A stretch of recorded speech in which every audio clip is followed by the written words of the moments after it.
Long before the pyramids were built, long before the stories of gods and kings filled the temples of Egypt, there was a being known not just for wisdom, but for something deeper, timeless understanding. His name was Thoth. To the Egyptians, he was Jehuti, the god of writing, knowledge, and the moon.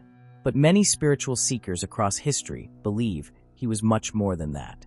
Some say he was not a god at all, but a real being, a teacher, a sage, an immortal messenger sent to guide humanity in its darkest hours.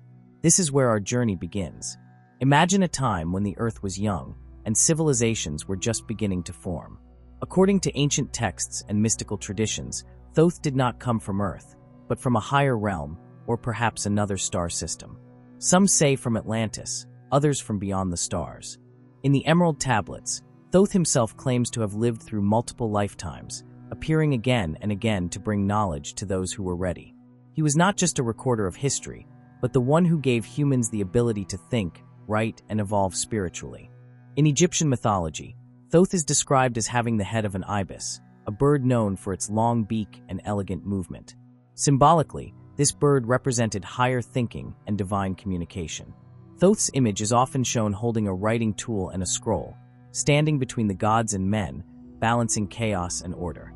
While some people see this as mere symbolism, others believe these images hide a deeper truth. That Thoth was the bridge between the heavens and earth, the guardian of hidden wisdom. His story does not start in one place. He appears in many cultures, under different names. To the Greeks, he was Hermes Trismegistus, the thrice great. To others, he was Enoch, the prophet who walked with God and was taken into heaven without dying. Across time and geography, Thoth's identity shifts, but his message stays the same. Knowledge is sacred. Consciousness is eternal. And the key to higher life is already within you. What made Thoth different from other spiritual figures is that he never demanded worship. He asked for understanding. He didn't speak in riddles to confuse, but to challenge the mind to expand.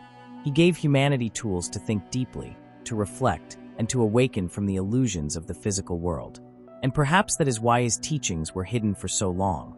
Because true freedom begins when the mind questions what it has always accepted. In ancient Egypt, the priests who followed Thoth were not just religious leaders.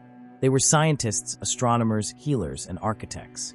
They believed in the harmony of spirit and matter. To them, Thoth was the great architect of the universe, the one who spoke the word of creation into being.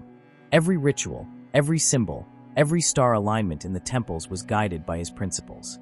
Thoth taught that everything is vibration, frequency, and rhythm. If you understand the rhythm of the universe, you can align your life with it. And that's where true power begins. But as time passed, this knowledge was lost. Wars came. Temples fell. The scrolls were hidden. The Emerald Tablets, believed to be written by Thoth himself, were said to be buried in the halls beneath the Great Pyramid. Some believe they were taken to other parts of the world.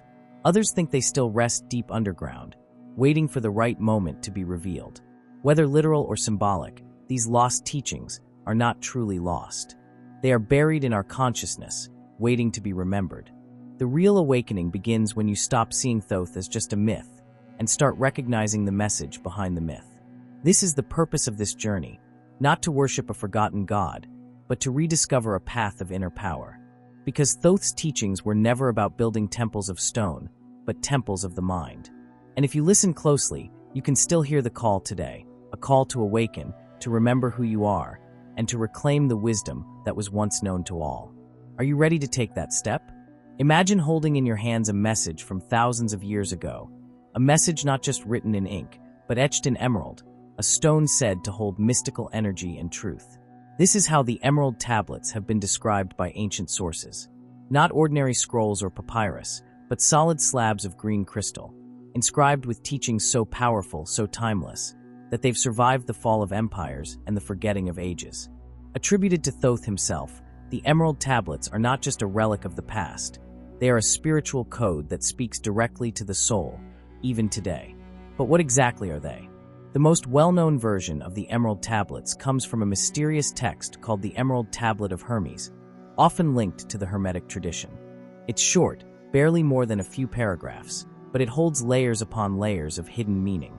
Then, in the 20th century, a man named Dr. Doriel claimed to have translated a much longer set of writings, said to be authored by Thoth during his time in Atlantis, and later hidden beneath the Great Pyramid of Giza. Whether literal or symbolic, these texts have captured the minds of seekers for generations. The most famous line from the tablets is perhaps this: "As above, so below, as within, so without." On the surface, it seems simple, but this one sentence contains the very blueprint of the universe. Thoth was teaching us that everything is connected. The stars in the sky reflect the thoughts in our mind. The structure of an atom mirrors the orbit of a planet. The way you treat others reflects how you treat yourself. This idea was revolutionary, not because it was new, but because it reminded people of something ancient they had forgotten. The universe is a living mirror. The tablets speak of many things: creation, energy, balance, reincarnation, the power of thought. But what sets them apart is how directly they speak to the reader. Unlike religious scriptures filled with commands or mythologies full of confusing symbols, the Emerald Tablets offer guidance, not rules. They don't tell you what to believe, they show you how to explore. Thoth urges the reader to seek the light, to banish fear, and to rise above the material world. His words are not meant to be followed blindly, but experienced deeply. One teaching that stands out is Thoth's emphasis on vibration. He explains that everything in the universe is in motion. Nothing is truly still. Even what seems solid is just energy vibrating at a lower rate. This idea is echoed in modern quantum physics, but Thoth spoke about it thousands of years ago. He taught that by raising your own vibration, through thought, intention, and spiritual practice, you can begin to influence reality itself. In other words, your mind is not a prison. It is the most powerful tool you have. Another hidden message in the tablets is the journey of the soul. Thoth talks about how we are eternal beings, trapped in the cycle of birth, death, and rebirth until we remember our true nature. He speaks of ascending to higher planes, not by escaping life, but by mastering it. He warns against being caught in darkness, fear, hatred, greed, and encourages us to find the light within. These are not just poetic words. They are a challenge. Thoth is asking you to look inside and ask, who am I really? What am I doing here? What am I capable of? The Emerald Tablets also describe beings known as the Children of Light, souls who have awakened and now serve as guides for others. These are not necessarily gods or angels, but people like you and me who have remembered who they are. Thoth describes these beings as timeless, radiant, and always watching. Some believe these are ascended masters. Others think they represent your higher self. Whatever the case, their presence in the tablets reminds us that we are never alone in our search for truth. There's also the mystery of the hidden chambers. Thoth writes about secret halls beneath the Great Pyramid, where knowledge is stored, guarded by ancient energies. Some see this as metaphor. Others believe there are literal rooms under the Sphinx and pyramids, waiting to be discovered. But again, the real treasure may not be underground. It may be inside you. The hidden chambers are the unexplored parts of your own consciousness, and the guardians are your fears, doubts, and limiting beliefs. To reach the knowledge, you must pass through yourself. So why have these teachings been hidden for so long? Partly because humanity wasn't ready. Thoth warns that knowledge in the wrong hands becomes destruction. He says the tablets will only reveal themselves to those who are pure in heart and clear in mind. This isn't about being perfect, it's about being sincere. If you seek truth not for power, but for peace, the teachings will unfold naturally. Today, you don't need to travel to Egypt or find a lost temple. The tablets are available online in books, and perhaps more importantly, in your own mind. When you read them with an open heart, they speak. Not in loud commands, but in quiet realizations. A feeling, a moment of clarity, a sudden knowing that you are more than just flesh and bone. You are part of something infinite. The Emerald Tablets are not ancient because of their age, but because of their timeless truth. And once you begin to understand them, your view of life begins to shift. The world is no longer a place of random events. It becomes a mirror, a message, a map. And Thoth, the ancient scribe, becomes not just a figure of history, but a voice within you, guiding, reminding, awakening. Now that the tablets have spoken, what will you do with what they've revealed? Imagine dropping a stone into a still pond. You watch as the ripples stretch far beyond where the stone fell, reaching the edge of the water and even returning back. This simple moment, this small act, is one of the greatest truths that Thoth taught. What you do, think, and even feel sends energy outward into the universe. And that energy always returns. This is the law of cause and effect. It is not just a spiritual idea. It is the foundation of reality. And according to Thoth, Forgetting this law is the root of most of humanity's suffering. In his ancient teachings, especially within the Emerald Tablets, Thoth reminds us again and again, nothing happens by chance. Every event, every action, every word has a cause, and every cause will create an effect. In modern language, we might call it karma. But for Thoth, it went deeper than reward and punishment. He was not teaching morality. He was teaching consciousness. He wanted people to understand that we are the creators of our own reality, not just through what we do, but through how we think and what we believe. Thoth says, "Know ye the law, and ye shall be free." What does this mean? It means that when you understand how energy moves, how thoughts become things, you stop feeling like a victim of life. You begin to realize that your emotions, your choices, your habits all carry a vibration. That vibration attracts similar energy. So if you carry fear, fear follows you. If you hold love, love surrounds you. It's not magic. It's law. But here's the danger. In the modern world, we often act without awareness. We speak without thinking. We react instead of responding. And then we wonder why things feel chaotic, why peace seems far away. Thoth warned that when people forget the law, when they live blindly, they become trapped. They blame others. They chase illusions. And eventually they suffer, not because life is cruel, but because they've forgotten their own power. He described this forgetting as a kind of sleep, a spiritual sleep. And the only way to awaken is to take responsibility for your life.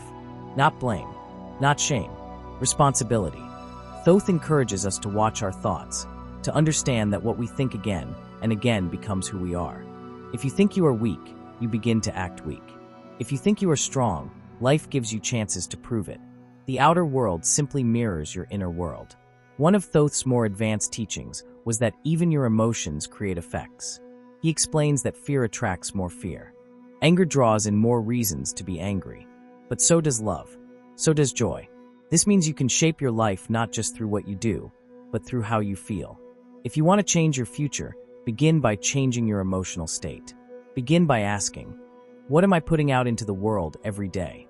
This principle applies to relationships too. If you treat others with kindness, patience, and respect, those energies come back to you. Maybe not from the same person, but from somewhere. Life keeps the balance. This is why Thoth said, "Let not thy heart be troubled by what others do, for in time all returns to its source." It is a call to trust the process, to stop trying to control everything, and instead focus on your own energy. Thoth also warned that the more power you gain, the more careful you must be. Because the stronger your vibration, the greater the effect it creates. If a teacher, a healer, or a leader carries fear or greed, that energy spreads fast. This is why he placed so much importance on self-mastery. Before you can teach others, you must first understand yourself. Before you can fix the world, you must first balance your own thoughts. Otherwise, even with good intentions, you may create more harm than good. Another important point Thoth made is that the law of cause and effect works across lifetimes. What you do in this life may not return right away. It may come in the next. He describes how the soul moves through many bodies, gathering experiences, learning lessons, and always balancing the energy it creates. If you plant seeds of kindness now, they may bloom years from now, or even in another life. This view helps us to be more patient, more compassionate, and less trapped in the need for instant results. In today's world, this message is more important than ever. We live in a time of fast reactions, quick judgments, and emotional overload. But Thoth's law invites us to pause, to reflect. Before you speak, ask yourself, what energy am I releasing? Before you act, ask, what will this cause create? Living with this awareness changes everything. It brings peace because you stop needing to control others. You realize your true power lies in controlling yourself. Some might say this is too much responsibility, but Thoth would say it is your birthright. You are not a random accident in a meaningless universe. You are a creator, a vessel of energy, a spark of the divine. And every thought you think, every emotion you hold, is like a drop in that pond, creating ripples that return. When you understand this, you begin to walk through life with intention. You become more careful with your words, more loving in your actions, more awake, and slowly, the world around you begins to change. Not through force, not through control, but through vibration, through alignment. This is how Thoth described real transformation, not as something you do once, but as a daily practice. a way of living where you remember that every moment matters. So next time something happens in your life, good or bad, pause. Don't just ask, why did this happen to me? Ask, what energy did I send out that brought this back? And even more importantly, ask, what energy will I choose now? Because that choice, that next thought, that next word could be the cause that changes everything. Look up at the stars on a quiet night. You see constellations, galaxies, endless patterns of light. But Thoth would tell you, don't just look. See, because what you're looking at is not far away. It's not separate from you. It's a reflection. The same patterns that shape the sky also shape your thoughts, your emotions, and your soul. This is the meaning of one of Thoth's most powerful teachings. As above, so below, as within, so without. At first, it sounds poetic. But when you understand it deeply, it becomes a key that unlocks everything. This ancient phrase is more than just words. It is a law of existence. Thoth taught that the universe is built on reflection and correspondence. Whatever exists on one level of reality also exists on every other level. The stars, the planets, the elements, all of them reflect forces that are also within us. So when you look outward and study the world, you're really studying yourself. And when you go inward and explore your own spirit, you're exploring the universe. There is no separation, only mirrors. This teaching is not just about philosophy. It's about transformation. If the outer world reflects the inner world, then changing your thoughts changes your reality. If chaos follows you, look inside. If peace surrounds you, look inside again. Thoth wanted us to understand that life is not something that just happens to us. Life is something we create from within. The world responds to the energy we carry. It echoes back the vibrations we send out. Take the human body, for example. Thoth hinted that our bodies are miniature versions of the cosmos. Your brain reflects the stars. Your heart mirrors the sun. Your breath follows the rhythm of the moon. Even modern science shows us this. How your body has circadian rhythms, how your cells communicate in waves, how your emotions affect your immune system. Everything in you is connected to something greater. In his teachings, Thoth explained that true wisdom comes from balancing the inner and the outer. He said, man must live in harmony with earth and the stars, or he will lose his place in both. This isn't just spiritual advice, it's survival. When we forget the connection between our mind and the world, we pollute the planet, we create conflict, we destroy peace. But when we remember that every act ripples outward, we begin to live with purpose. One of the most practical lessons of this principle is that you can use the outer world as a tool. If your life feels blocked, your body tense, your thoughts scattered, look around you. What is your environment reflecting? Is your home cluttered? Are your relationships chaotic? These are signs, not punishments. The universe is speaking through the world around you. And just as the outer reflects the inner, you can also influence the inner by changing the outer. Clean your space, calm your breath, choose beauty, and your inner state will follow. Thoth also taught that the spiritual world and the physical world are not separate layers. They are one reality, experienced at different frequencies. The material world is dense, slow, and visible. The spiritual world is subtle, fast, and invisible. But both follow the same laws. This is why he said, that which is below is like that which is above, and that which is above is like that which is below, to accomplish the miracle of the one thing. That one thing is unity, oneness, the secret that everything is made of the same divine essence. This truth becomes even more powerful when you realize it applies to your emotions and thoughts. If you constantly think negatively, expect negativity, and see the world as hostile, then life will reflect that back to you. Not because the world is cruel, but because you are projecting your own energy onto it. On the other hand, if you think with hope, believe in kindness, and look for light, you begin to see it everywhere. The universe doesn't lie, it reflects. That's why Thoth's teachings emphasize self-awareness. He knew that if a person could master their inner world, they could master the outer world as well. He wrote, "Man is a star bound to a body until he finds the light within." This means that you are not just flesh and blood. You are a living reflection of something higher. The divine is not above you. It is within you, expressing itself through your life, your choices, your presence. Let's take this further. If your body is a reflection of the earth, then caring for your health is also caring for the planet. If your mind is a reflection of the sky, then clearing your thoughts is like clearing the clouds. If your soul is a reflection of the divine, then knowing yourself is a sacred act. Nothing you do is small. Every action is connected to something greater. Thoth wanted us to understand this, not to feel pressure, but to feel purpose. He also warned about imbalance. When a person focuses only on the outer world, chasing wealth, status, or pleasure, they lose the connection to their inner truth. And when a person retreats too far inward, ignoring the body, the earth, or others, they become disconnected from life itself. Balance is the path. As above, so below. As within, so without. To be truly powerful, your mind, body, and spirit must be aligned. In the modern world, this teaching is more relevant than ever. We are flooded with images, news, distractions. It's easy to forget that your inner state shapes how you see the world. But Thoth's wisdom gives us a way back. It tells us, if you want to change the world, begin within. If you want to find peace, create it in your own heart. If you want to rise, first go deep. That's how mirrors work. They only reflect what's already there. So next time you face a problem, a conflict, or even a moment of doubt, don't just react. Pause. Look around you. Then look within.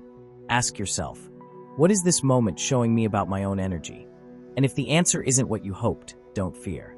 Change your thoughts, shift your feelings, raise your vibration, and the world will begin to mirror that shift back to you. Because in the end, there is no separation. The universe is not happening to you. It is happening through you. And the more you live in alignment with that truth, the more you'll see the miracle of the one thing that Thoth spoke of, a life where the stars above and the soul within are finally one. When most people hear the word immortality, they think of a body that never dies, an eternal youth, a life that never ends. But for Thoth, immortality meant something far more powerful, far more real, and far more spiritual. It was not about escaping death, but about understanding it. It was not about avoiding endings, but about rising beyond them. Thoth taught that the soul is eternal, that death is not the end, but a doorway. And once you understand this truth, your fear of death dissolves, and your life begins to change forever. In the Emerald Tablets, Thoth speaks as one who has lived many lives. He describes how he passed through death, not once, but many times. He says he moved from one body to the next, always carrying the same spirit, the same knowledge, the same mission. He speaks of the halls of Amenti, a mysterious place beneath the earth, where the souls of the wise go to rest and prepare for rebirth. This place, he says, is guarded by powerful beings, and only those who have purified their soul may enter. Whether you see this literally or symbolically, the message is the same. Death is not final. It is a transition. Thoth's teachings on immortality are not about living forever in the physical world. Instead, he teaches how to free yourself from the endless cycle of unconscious birth and death. In many ways, his path mirrors what other spiritual traditions call enlightenment, moksha, or awakening. He describes life as a school, where the soul comes to learn, grow, and evolve. Each lifetime is a lesson. Each body is a temporary vessel. The goal is not to cling to this life, but to learn from it so that you can rise to higher realms of existence. One of Thoth's key messages is this: man is in bondage to death only through ignorance. In other words, the only reason we fear death is because we do not understand it. We think we are the body. We believe our identity ends when our heartbeat stops. But Thoth says that once you realize you are not the body, that you are the consciousness within it, death loses its power. Then, you begin to live from the soul. And the soul cannot die. So how does one walk this path toward immortality? Thoth gives clear guidance. First, he says you must seek light. Light, in his teachings, is not just sunlight. It is the energy of truth, awareness, and purity. It is the opposite of fear, ignorance, and darkness. The more you fill your mind and heart with light, the higher your soul begins to vibrate. And this higher vibration lifts you beyond the pull of physical death. You don't escape death by running from it. You rise above it by becoming more conscious than it. He also speaks about the importance of self-mastery. The soul cannot rise while it is still ruled by the desires and emotions of the body. Anger, greed, pride, and fear are like chains that bind the spirit to the lower realms. Thoth doesn't say these are bad in a moral sense. He simply says they are heavy. And to ascend, you must be light. Through meditation, reflection, and discipline, you begin to loosen these chains. You begin to act not from impulse, but from awareness. That's how immortality begins, not in some future moment, but here and now. Another key teaching from Thoth is the idea of remembering. He says we all come into this life with a form of amnesia. We forget who we truly are. We forget where we came from. and we spend most of our lives chasing things that don't really matter. But deep within us, there is a memory, a spark, a knowing that we are more, that we have lived before, that we will live again. Thoth says the goal is to awaken that memory, to remember your soul. When you do, your choices change, your priorities shift, and life becomes sacred. Thoth also describes how the soul can choose where to go after death. Those who are still attached to earthly desires may return for another lifetime. But those who have purified themselves, who have embraced the light, who have served others, who have awakened, can move on to higher realms. He calls these places the fields of the blessed, the lands of light, where the soul lives in harmony, free from pain, and filled with purpose. Again, whether literal or symbolic, the message is powerful. Your soul's destination depends on your inner state, not outer events. In his own story, Thoth describes how he chose to stay on Earth. Not because he had to, but because he wanted to help. He became a guide, a watcher, a teacher for those still waking up. He says, "Long dwelt I in the halls of Amenti, waiting for those who are guided by wisdom." This idea is echoed in many traditions: the Bodhisattva in Buddhism, the ascended masters in mysticism, souls who stay behind to help others rise. Thoth's path is not just about personal escape. It is about service. He reminds us, as you rise, reach back. Help others do the same. One of the most interesting parts of his teachings is the connection between vibration and immortality. Thoth says that by raising your frequency, you can actually slow down the aging of the body. That higher states of consciousness preserve life force. He doesn't claim that you can live forever in the flesh, but he does say that those who live in the light live longer, age slower, and suffer less. This aligns with what modern science is beginning to discover, that stress, fear, and negative emotions damage the body, while peace, joy, and love preserve it. So what does this mean for you? It means that immortality isn't something you earn after death. It's something you cultivate now. Every moment you live in awareness, you become more eternal. Every time you choose love over fear, you rise above death. Every act of truth, every moment of clarity, adds to your soul's brightness. And that brightness never fades. Thoth's path to immortality is not about escaping life. It's about embracing it fully, deeply, and wisely. It's about living with the knowledge that you are not your thoughts, not your body, not even your story. You are the observer, the spark, the witness behind the scenes. When you live from that place, you begin to feel eternal, even while still alive.